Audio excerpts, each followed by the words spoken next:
नमस्कार, स्वागत है आप सभी का हमारे डिजिटल प्लेटफॉर्म पर। मैं हूं आपके साथ सुजाता और बात जहांगीरपुरी हिंसा की, बांग्लादेशी और रोहिंग्या कनेक्शन की। शनिवार को हनुमान जन्मोत्सव के दौरान शोभा यात्रा में जिस तरह की हिंसा हुई, इसको लेकर कई तरह के खुलासे हुए हैं और अब इस हिंसा के मामले को लेकर एक और बात सामने आ रही है। इसमें बड़ी संख्या में बांग्लादेशी मुस्लिम शामिल थे। ये इस इलाके के साथ ही दिल्ली पुलिस के लिए भी बहुत बड़ी चुनौती बन गई है। इस हिंसा के लिए बांग्लादेशी और रोहिंग्या घुसपैठियों की भूमिका को अहम माना जा रहा है और इन्हें लेकर आप और बीजेपी आमने सामने आ गई है।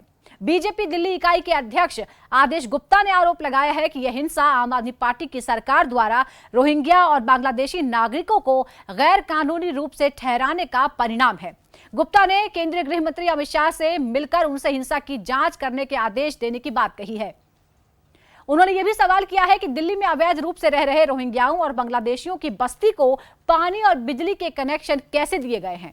उन्होंने एक वीडियो संदेश में कहा कि मैं केजरीवाल से पूछना चाहता हूं कि वो शहर में अवैध रूप से रह रहे रोहिंग्याओं और बांग्लादेशियों को पानी और बिजली मुहैया क्यों करा रहे हैं।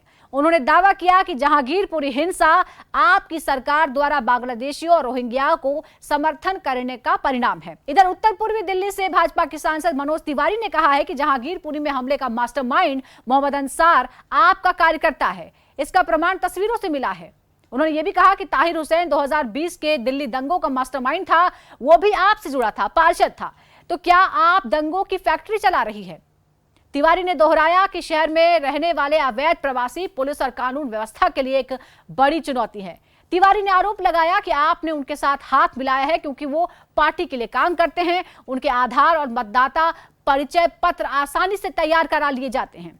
तो इधर आम आदमी पार्टी का ये कहना है कि दिल्ली में माहौल खराब हो रहा है और इसे रोकने में दिल्ली पुलिस नाकाम साबित हो रही है, उसे जिम्मेदारी लेनी चाहिए। इस बीच जहांगीरपुरी हिंसा की जांच हो रही है और इसमें कई लोगों की गिरफ्तारी हो गई है और कई आरोपियों का बांग्लादेशी कनेक्शन सामने आ रहा है। पुलिस सूत्रों के अनुसार राजधानी दिल्ली में 5 लाख से ज्यादा बांग्लादेशी घुसपैठिए हैं, लेकिन पुलिस प्रशासन उनकी पहचान कर उन्हें दिल्ली और देश के बाहर निकालने में नाकाम साबित हुई है। ऐसा तब है जबकि बार बार कहा जाता है कि बांग्लादेशी और रोहिंग्या मुस्लिम दिल्ली के अनेक इलाकों में झुग्गियों में रहते हैं। इन इलाकों में इनकी वजह से कई तरह की आपराधिक घटनाएं होती हैं जिनका नुकसान आम जनता को उठाना पड़ता है। और अब एक बार फिर जहांगीरपुरी हिंसा में भी रोहिंग्या और बांग्लादेशी नागरिकों के कनेक्शन सामने आ रहे हैं।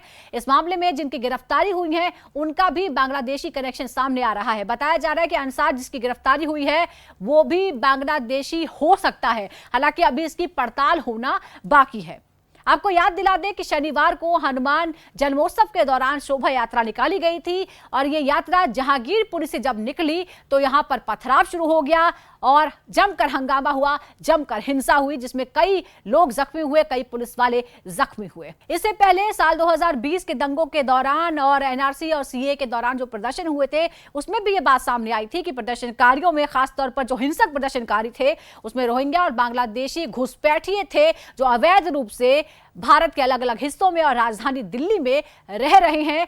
इनकी समस्या का निदान नहीं हो पा रहा है क्योंकि इन्हें राजनीतिक रूप से इनका फायदा लिया जाता है, इनका इस्तेमाल किया जाता है। तो पहले नॉर्थ ईस्ट से इस तरह की खबरें सामने आ रही थी और पिछले कुछ सालों में राजधानी दिल्ली से भी इसी तरह की जानकारियां सामने आने लगी हैं जो जाहिर तौर पर सुरक्षा एजेंसियों के लिए एक बहुत बड़ी चुनौती बन गए हैं। हमारे साथ जुड़ने के लिए शुक्रिया। नमस्कार।